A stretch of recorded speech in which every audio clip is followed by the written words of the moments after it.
Hi guys! Welcome to my channel. This is Marcela Mantin. Ngayon ay di-discuss natin ang problema ng GCash transaction ngayong November 9, 2024 na maraming nawala ng pera sa kanilang GCash at napunta sa minsan sa 1,000, 1,000, 2,000. Marami daw nawala ng pera. Ito yung solution. Sabi ng GCash gagawin na daw naman yan lahat ng makakaya nila para mabalik yung pera. Pero pag siyempre magre-report kayo para siyempre alam nila at mauna kayo. Ito nga, i-press natin yung transaction.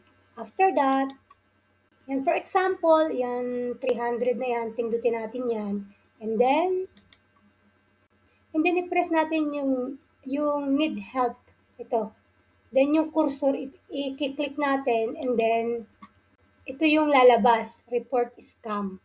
Bali, i-press nyo yan, report scam. And then, makikita nyo ito. I-press nyo yung number 2. Kung gusto nyo, basahin nyo para mas lalo kayong maunawaan nyo. Pero, itong number 2 ang i-press nyo para mapunta tayo sa ating pipilapan.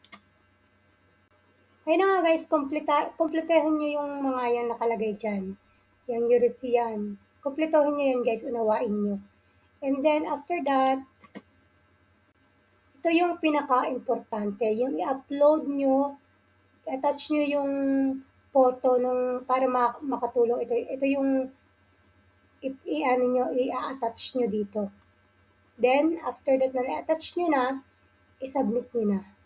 And then yun nga, mapupunta kayo dun. At nakalagay dun, within 24 hours, masusolusyonan yung problem nyo.